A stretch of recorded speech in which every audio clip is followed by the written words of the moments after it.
Luc chapitre 2, les versets 8 à 20. Voici le contenu de ce passage. Il y avait dans cette même contrée des bergers qui passaient dans les champs les veilles de la nuit pour garder leurs troupeaux. Et voici un ange du Seigneur leur apparut. Et la gloire du Seigneur resplendit autour d'eux. Ils furent saisis d'une grande frayeur.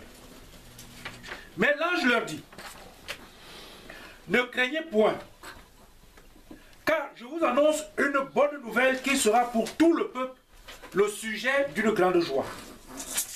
C'est qu'aujourd'hui, dans la ville de David, il vous est né un sauveur qui est le Christ, le Seigneur. Et voici à quel signe vous le reconnaîtrez. Vous trouverez un enfant emmailloté et couché dans une crèche. Et soudain, il se joignit à l'ange une multitude de l'armée céleste, louant Dieu et disant, gloire à Dieu dans les lieux très hauts, et paix sur la terre parmi les hommes qu'il agrée. Lorsque les anges les eurent quittés pour retourner au ciel, les bergers se dirent les uns aux autres, allons jusqu'à Bethléem et voyons ce qui est arrivé, ce que le Seigneur nous a fait connaître. Ils y allèrent en hâte et ils trouvèrent Marie et Joseph et le petit enfant couché dans la crèche. Après l'avoir vu, ils racontèrent ce qui leur avait été dit au sujet de ce petit enfant.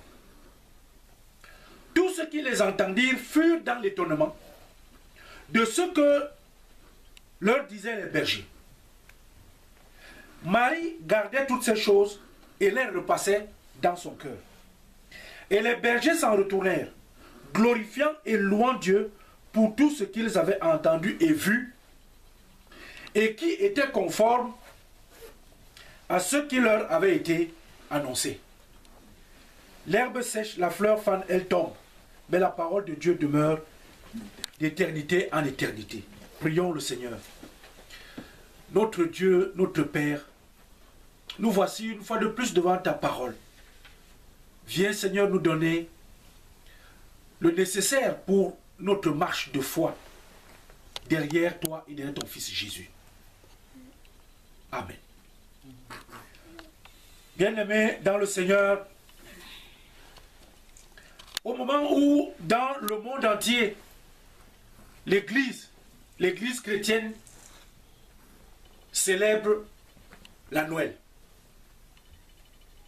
Nous sommes dans cette période de la nativité où même ceux qui ne sont pas des croyants savent que la fête de Noël, c'est la fête qui annonce la venue au monde de quelqu'un qui est particulier, de quelqu'un qu'on considère comme un sauveur, comme quelqu'un d'exceptionnel. Mais, pour nous cette année, comme dans toutes les églises et dans le monde entier, c'est les mêmes textes qui sont relus. Celui qui a 50 ans d'âge et qui est chrétien a déjà entendu dans sa vie ce texte bon nombre de fois. On a prêché et reprêché sur ces textes, à tel enseigne qu'on se dit que parfois on n'a plus rien à en tirer.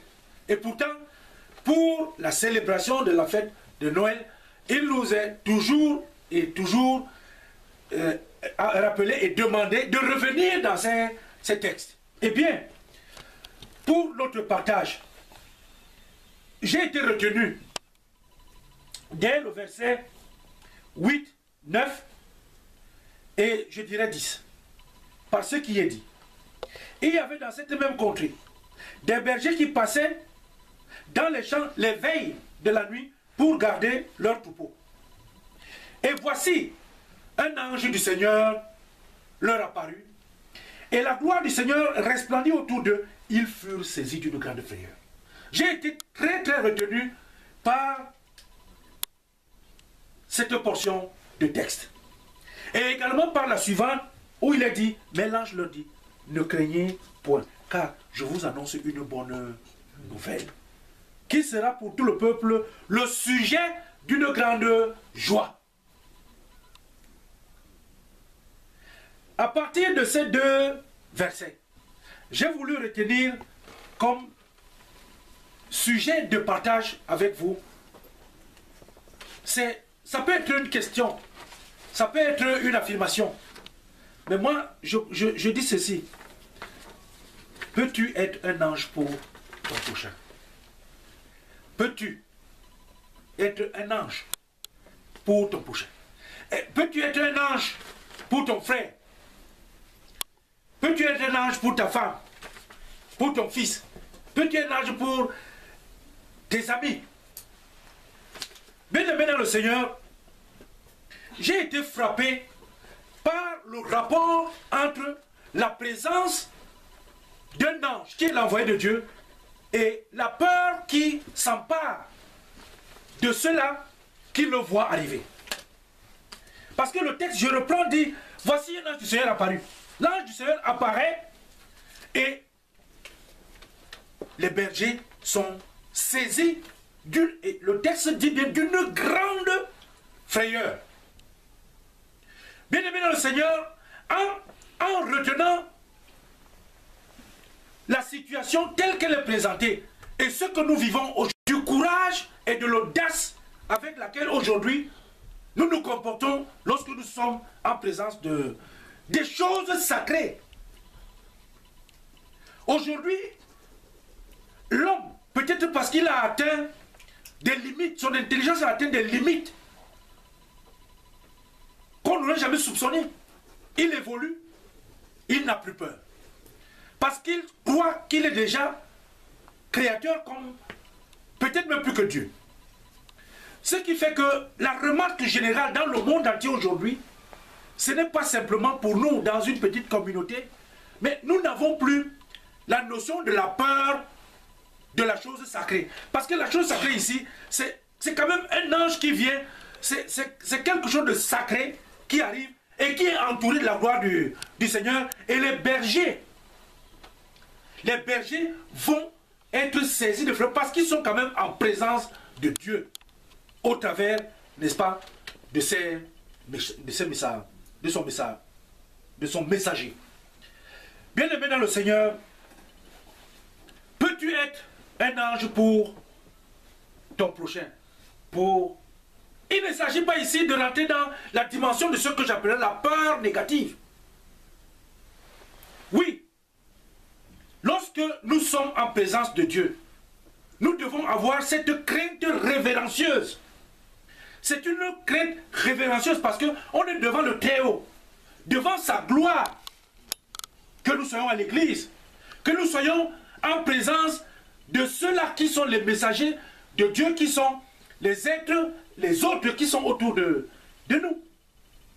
Que nous soyons en présence de tout ce qu'il y a comme Bible, comme lieu construit pour adorer le Seigneur. Nous devons avoir une crainte révérencieuse. Ça veut dire qu'avoir cette attitude qui trahit en nous que nous savons que nous sommes quand même dans quelque chose de différent. Mais bien aimé dans le Seigneur, l'ange leur dit, ne craignez point. Ne craignez point. Je vous annonce une bonne nouvelle. Peux-tu être un ange pour ton frère? Celui-là qui vient avec une bonne nouvelle. Le plus souvent aujourd'hui, bien aimé dans le Seigneur, la bonne nouvelle ne consiste pas uniquement en ce qui est quelque chose qui va toujours nous flatter. Parce que même une vérité peut être une bonne nouvelle pour toi, même lorsque tu ne le sais pas. Il ne s'agit pas de caresser les gens dans le sens du poil ou de flatter quiconque que ce soit. Mais peux-tu être celui-là qui apporte des bonnes nouvelles? Je me souviens et je voudrais me souvenir avec vous que dans cette même parole de Dieu, il est dit qu'ils sont beaux les pieds de ceux qui annoncent la nouvelle. Les messagers, qu'ils sont beaux leurs pieds.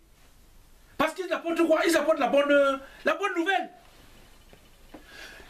Les bergers les bergers qui sont là, des gens d'une condition modeste, qui sont dans le froid, à l'extérieur, et qui vont se retrouver dans la peur parce qu'ils sont en présence de la gloire du Seigneur. Mais l'ange leur dit, je vous apporte une nouvelle de...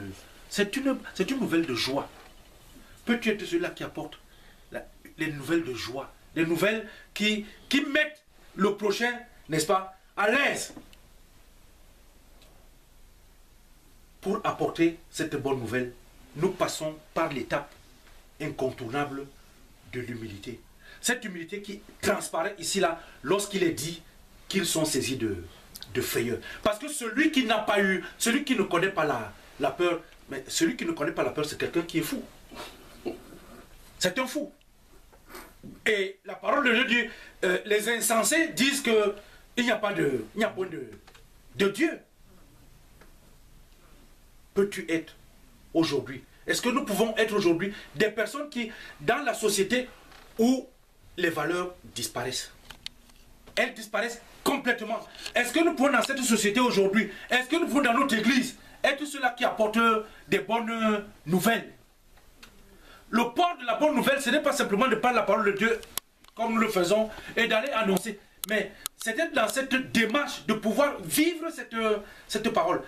Si l'ange venant devant les bergers les avait tout simplement effrayés et qu'eux aussi soient restés dans la simple frayeur et qu'ils se soient éloignés, ils n'auraient jamais su ce qui... D'abord, le message, ils ne l'auraient pas reçu. Mais celui qui a peur et qui, dans cette peur, sait quand même qu'il est en présence de la gloire de Dieu, s'arrête, il écoute pour finalement voir par la suite. Il est dit ceci: quand il retournait, il glorifiait Dieu. Et pourquoi? Parce qu'ils avaient vu, ils ont entendu que tout ce qu'il leur avait dit était conforme à ce qu'ils avaient reçu de l'ange. La bonne nouvelle donc c'est quoi?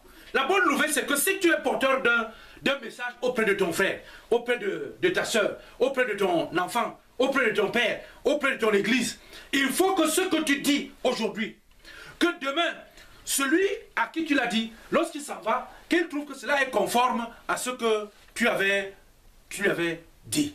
C'est ça la bonne nouvelle. La bonne nouvelle, c'est qu'il n'y a pas de différence entre ce que Dieu dit et ce que Dieu fait, entre ce que Dieu annonce et ce qui se réalise.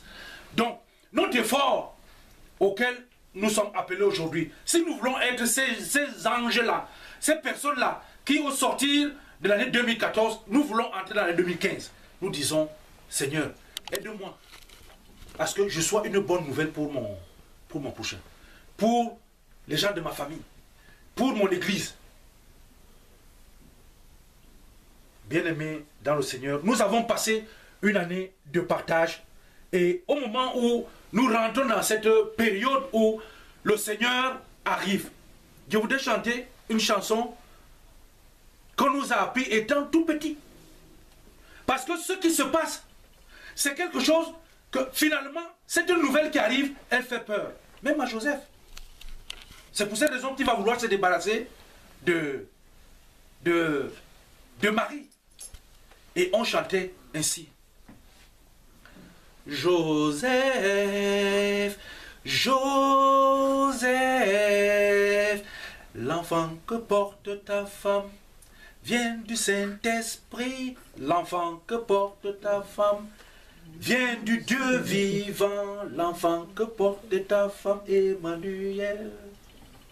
L'enfant que porte ta femme vient du Saint-Esprit. L'enfant que porte ta femme est le Dieu vivant. L'enfant que porte ta femme, Emmanuel.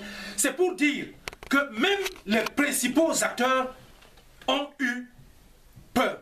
Et pourquoi est-ce qu'on a peur? Parce que nous sommes devant quelque chose qui nous dépasse. Or, lorsque nous sommes dépassés, nous devons savoir qu'il y a certainement la présence de Dieu quelque part. Et à partir de ce moment-là, dans l'humilité, on devient celui-là qui se transforme pour être porteur de la bonne nouvelle. L'ange leur dit, ne craignez point, car je vous annonce une bonne nouvelle, qui sera pour tout le peuple le sujet d'une grande joie. Peux-tu être un ange pour ton prochain, pour ton frère, pour ta soeur, pour ton église, pour la société. Que le Seigneur lui-même nous garde dans le message que nous venons de partager. Nous chantons.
Long as